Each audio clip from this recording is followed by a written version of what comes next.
So this is the second video in this week's materials. I'm also going to be uploading a lot of handouts and things to help you get kind of oriented in terms of writing professional documents. So really this little video is going to be about really the nitty gritty of writing things like CVs and resumes, admission to graduate schools, cover letters, things like that. So let's just kind of get on into it. So why is this important? Well, duh, there's a lot of money involved in this. And anytime somebody has to sit down and write something and there's money involved, all of a sudden people start taking it very seriously, and rightfully so, right?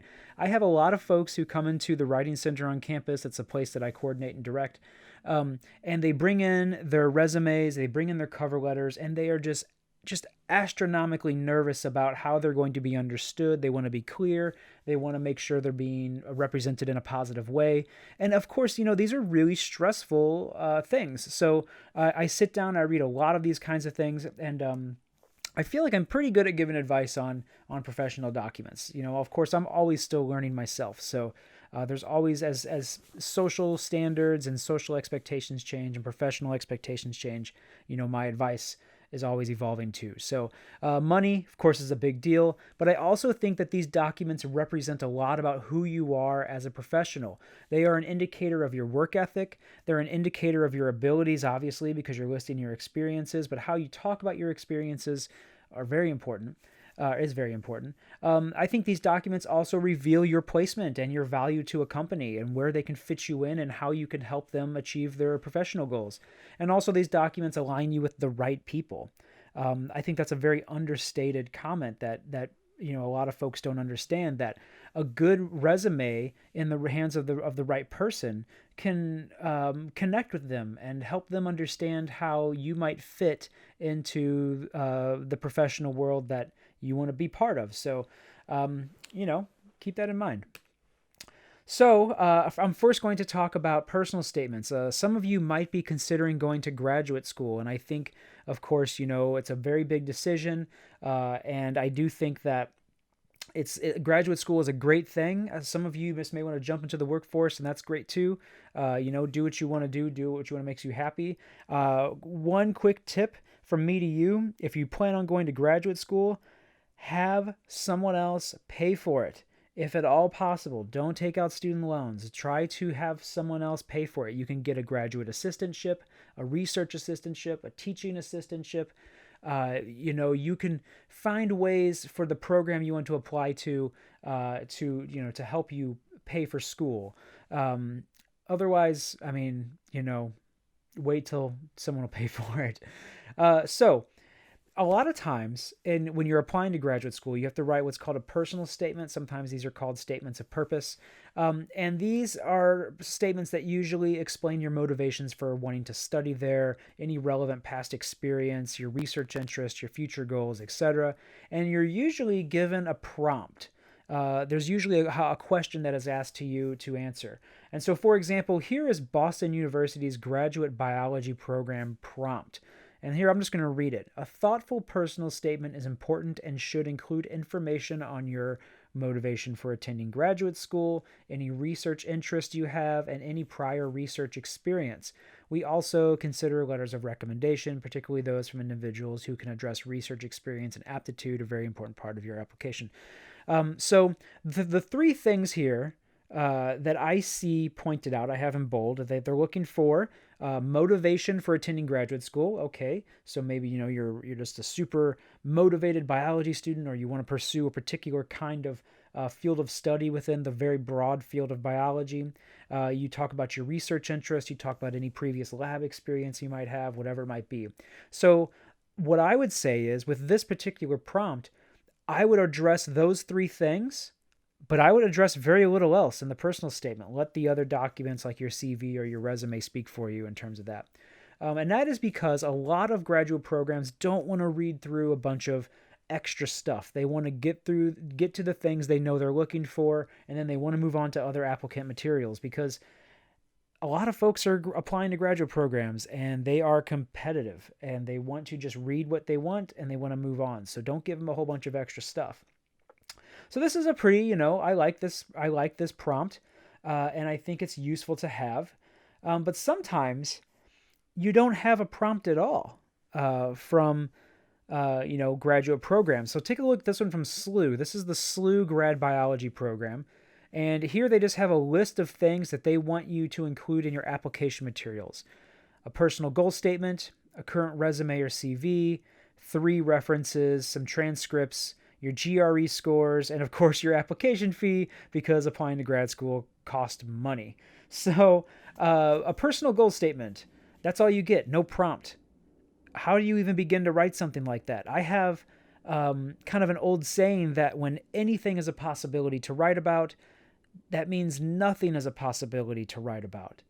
And it becomes a kind of a paralyzing thing, that this idea that when almost anything is, has the potential to be included in a statement, you don't know where to begin or where to start. So where do you really begin? Well, I start by looking at the audience, what we know about the audience. And we talked about the audience in the first video from this week. But if we look at this little program and curriculum details statement, we get to pick out some of the values and the needs of the program, and then we can see how our values as an applicant might be applied to what they have or aligned with what they have, and then we can include language in our personal goal statement that helps us show why we're valuable to the program, if we are valuable at all. Maybe we read this and we're like, oh, well, we're not really interested in this. Let's move on to somewhere else. So, what do they say here? They say that there's a thesis required. They say there's coursework in 2 distinct areas of concentration: ecology, evolution, and systematics, and cellular and molecular regulation. They study areas in St. Louis. They have access to the zoo. They have access to botanical gardens, to the Danforth Plant Science Center, and of course the SLU School of Medicine. So if you're very interested in these areas or these venues for study, this might be something worth including in the personal goal statement. So what I'm trying to say here is I would extract information from SLU's grad program website and the language they use to talk about themselves, and I would use that as fuel for my own language about how I fit into the program. Don't just shoot yourself. Don't shoot yourself. Please don't do that. But don't shoot in the dark and just try to write something up that you think is going to align with them. Make sure that your values and their values are the same. So moving on here, let's talk about CVs a little bit. So a CV, that stands for curriculum vitae, and a CV is kind of like a resume, but it's more academically oriented, and usually they're much longer. So if you're planning on applying to graduate school, or if you're planning on working in an academic setting, or a place where there's a lot of research involved, CVs are usually where you want to be, or the kind of document you want to write. And so they're usually longer. What we're going to do here is we're going to look at my CV, and feel free to rip it apart. And in fact, I think this version of it is now probably a year or 2 old, so it's probably out of date and not very good. But you can see here, we have a first page where I list my contact information. I list my education first. Education always comes first. And I list professional experience, where I list a bunch of different places I've worked. Okay, that's back at the first page. I list my teaching experience, where I've taught, these are just, examples of sections, but I list all of my courses that I've taught over time. Different areas of expertise that I think are worth mentioning about myself. I listed my research interest. I list my publications. I list different kinds of conference presentations. Yes, this is a couple years old now. There should be more on there now. I list the kinds of service I've given to the university, etc. So you can see, and of course professional development too. So you can see, like, I don't want to go back too far here. Let me zoom out here. So you can see here that this CV is 7 pages long. And if we know anything about resumes, we know that they're usually much shorter than that, usually just a few pages, a couple pages tops. So the CV really doesn't have any determined length. They can be very, very long, but all of the experience you have to list needs to be relevant to the person reading it. So this CV was written for a promotion committee at UMSL when I was promoted to assistant professor last year or a couple years ago now. So, it is longer, and all the information is relevant for those particular readers. I'll be posting some CV tip writing stuff on the website as well.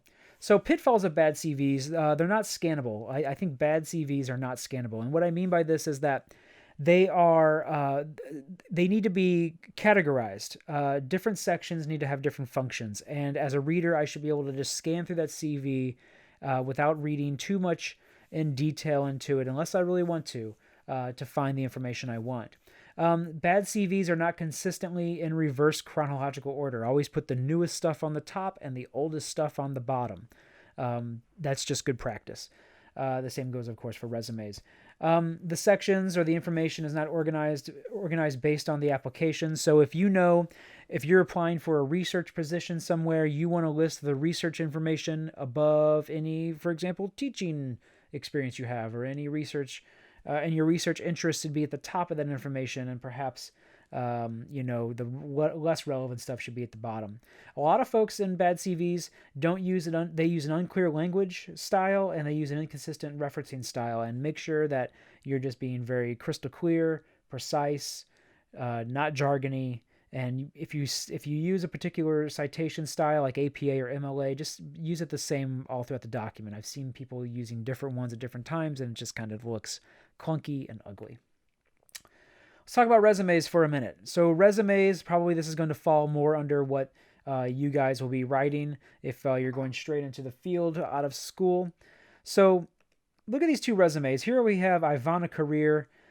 These are real resumes that I've seen from people, and I've changed the names and stuff like that. So if we look at this resume, if there's anything wrong with it, what do you think would be wrong with it? I mean, we're not really here to talk to each other in person, but I kind of think this is a bit cluttered. Yeah. And then we have this one over here. I need a job now. Well, I must have thought I was really funny when I wrote these. So yeah, we have these two resumes here. They're not like the worst resumes I've ever seen. But I do think there's probably a little bit of a clutter. Like, for example, I don't know where certifications start and where the ginger-based salon experience ends. Although I could probably pick it out, probably right here. I really don't like how this isn't aligned. I know that bothers them. Maybe I'm just being kind of, nitpicky, but that bothers me. There's not really a lot of white space on this page, and white space can be your friend. What this person tried to do is they tried to put everything on one page, and to me, this is probably a 2-page resume. So we'll talk about that in just a second. And this one here is a little better. I still think it probably is a little too cluttered, but it's a little better. So let's talk about a few things here. One is resume myths. Resumes don't have to be 1 page. A 2-page resume, maybe a 3-page resume is pushing it, but 2 pages is probably fine. And don't talk, the resume is not always all about you, even though a lot of people will make this mistake. Of course you're talking about yourself, but talk about what you did for other companies. Talk about how other companies were assisted by your presence. And I think that can actually help people frame better and more practically how they can actually talk about themselves professionally. Don't be afraid to show gaps in employment. I don't necessarily think that's a problem. Now what you always want to try to be doing is try to always be doing something progressive towards your career goals. And even if that's not a job, whether that be volunteering or doing research, whatever it might be, don't be afraid to show that. But don't be afraid to show if you took a year off to go to school, that's okay. That's okay. Don't be so freaked out by that. And, people think that you should only be including paid experience in your jobs. And I just don't think that's true. I just really don't. So something else, pitfalls of bad resumes. I see so many resumes that have typos and bad grammar.